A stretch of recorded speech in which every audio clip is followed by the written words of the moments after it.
Hey everyone, it's at number 5, last one of the week. We're in Luke 11, verses 33 through 36, and even 39. There's a little gem in there, but we might get to that. But anyway, this will also sound familiar, and this was given in Matthew as well, and we've already covered in Matthew, but again, this fits the theme of this week again, so that's why they've put it in.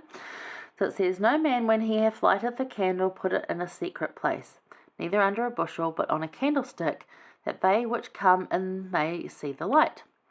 The light of the body is the eye. Therefore, when thine eye is single, thy whole body also is full of light. But when thine eye is evil, thy body also is full of darkness. Take heed, therefore, that the light which is in thee be not darkness. If thy whole body therefore be full of light, having no part dark, the whole shall be full of light, as when the bright shining of a candle doth give thee light."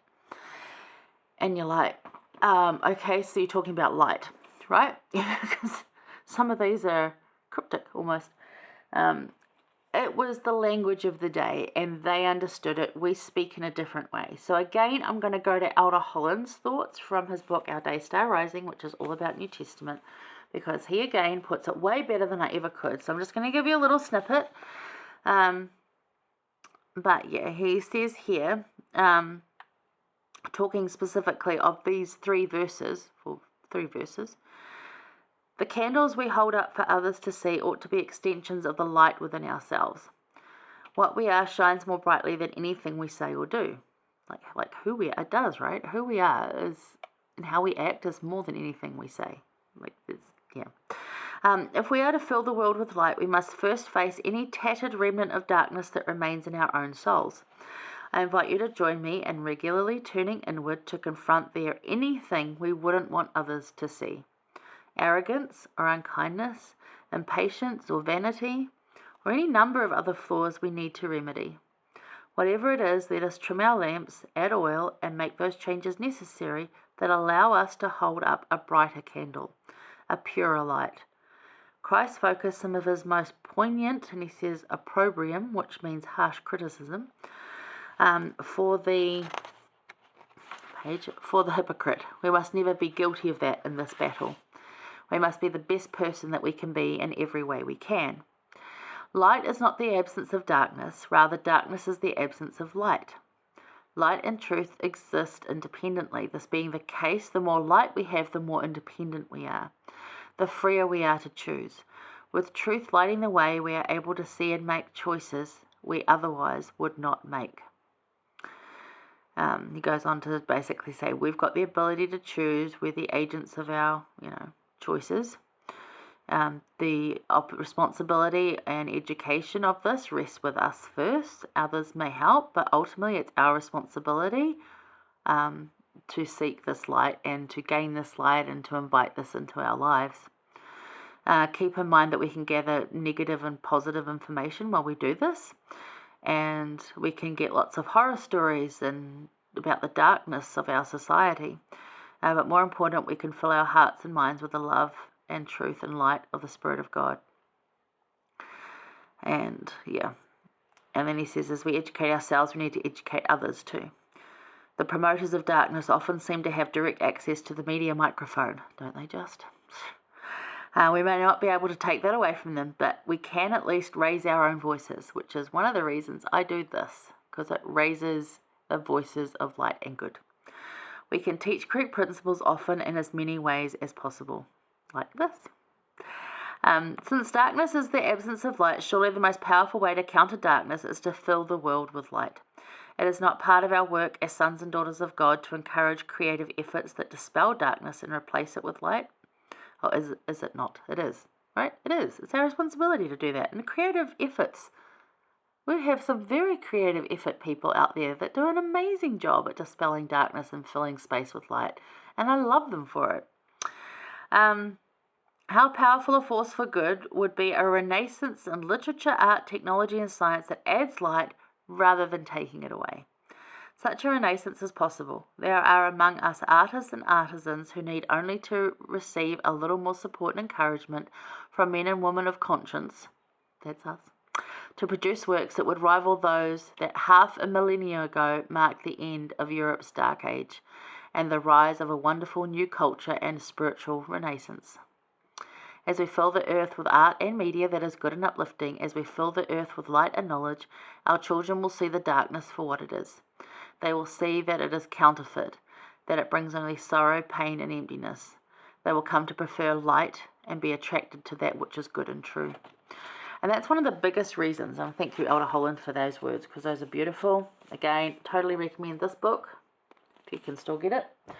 For those that don't, just enjoy the snippets I share from it. But yeah, I really love that teaching there, because that's one of the reasons I do this, is that I have a lot of family that are not members, or younger, like step-grandchildren and nieces and nephews, and that may one day want to learn about the gospel, and may decide that actually watching their aunt or me is a good teaching tool. This is a legacy I can leave for them. It's one of the reasons I do this. The other is to bring light to anyone that needs it. I've been told I have a gift to teach, and maybe I don't always do the best job on here, but I do try. And if that's going to lighten someone, if there's something that I say in the week that just lightens someone or reminds them who they are to go out and do good, then it's worth it. So that's my like that. So anyway, how do you embrace light? Because this is one of the ways. Teaching online is one of the ways I embrace light. I have to study this to be able to teach it. So that really helps me embrace light. The other things I do are all around Jesus. Not everything I do. Like, I still watch Netflix, and that's probably not that Jesus-based. And I still like going shopping, and probably don't need the stuff I'm buying, so it's not entirely Jesus-based either. But most of the things I do have Christ as a focus. Not every single thing, and I could certainly improve, like we all could, but most of the things I do are the things that I do to embrace light and goodness, to improve how I feel, to improve how I can then be to others, to improve other people's lives. Like maybe the shopping I'm doing is improving their life. To bring them light to ease their burden. So there's all sorts of things we can do in there. But how do you embrace light? What do you do? How do you emanate or shine forth light? I just try to be the best person I can be, and not everyone likes that. There's a few people that really don't like me for unknown reasons. I guess they just don't like how happy I am despite everything that's going on. I don't know. But not everyone's going to like everybody, and I'm okay with that. I just try to be the best person I can be. Am I perfect at it? Far from it. Terrible. I still do many things that I catch myself in the middle of going, ugh, but I really do make an effort to shine forth that light and to just be Christ-like kindness to everyone. And when I'm extremely tired and in a lot of pain, that length of rope on being kind to everybody gets a whole lot shorter, and it becomes extra tough.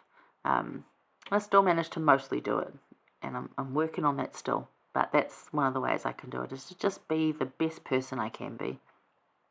And how does this practice lead you to find rest? For me, it helps me to just feel closer to Christ, and to, again, back to that yoking, to really feel His arm holding me up in this, we're in this journey together, and all the hard that you've got going on, I'm going to help you, we'll figure it out, we'll walk our way through it together.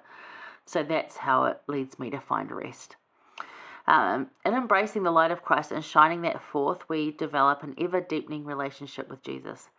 We form deep trust, we feel grace, and find a willingness to let God prevail, which is what John the Baptist needed to do back in Insight number 1. He was wanting his own way and wondering why he was there, when he just needed to really just let God prevail. And it can be so difficult to do that when we want it a different way. But we're more willing, if we're in this space and we're in this relationship, we're more willing to let that process happen rather than fighting it, being angry about it, or just desiring it to be different. We're willing and more open to see where it's going to take us, and just more accepting of that. Doesn't mean we need to give in for what we want. It just is a bigger picture thing again. It's just seeing more than just with blinders on. If you're a racing horse, you get to see more. Live a life yoked to Christ not just the appearance of one, because that's what happens down in 39. He calls out the Pharisees about, like, you're not truly yoked with him. That's the gem I was talking about at the beginning. You're not truly yoked with him. You're just living all these rules to have the appearance of being yoked with him. You're not actually living the gospel. You're just living the appearance of it. And it's all rule-led. And that's not the gospel. And they're saying, yes, it is. And he's like, it's my gospel. No, you're wrong. So it's an interesting conversation he must have had with them. A lot of them did not like it, and yet there were some who were like, oh my gosh, you're so right, and actually followed him. So, Elder Hollands said, to finish off here, he said, no one can fall lower than where the light of Christ shines. And that kind of really sums up the whole week. No one can fall lower than where the light of Christ shines. To embrace the light of Christ, to find rest in that. And you can always call on God, that we will always have doubting moments, but we can go back to what we know. There's always that invitation to lighten the heavy by yoking with him, so work on that. And to live Sabbath by relationship, to live life by relationship with Christ rather than a bunch of rules. Like, the rules are there for guidelines and to keep us safe, but yeah, Sabbath by relationship, live by relationship with Christ, not just by the rules. All right. Hope you found something this week that uplifted, inspired you. Thank you for joining me. Still working on the technical difficulties with Instagram, but we're making it work. But yeah, hang in there, and yeah, I'll see you next week for more good stuff. Bye, guys.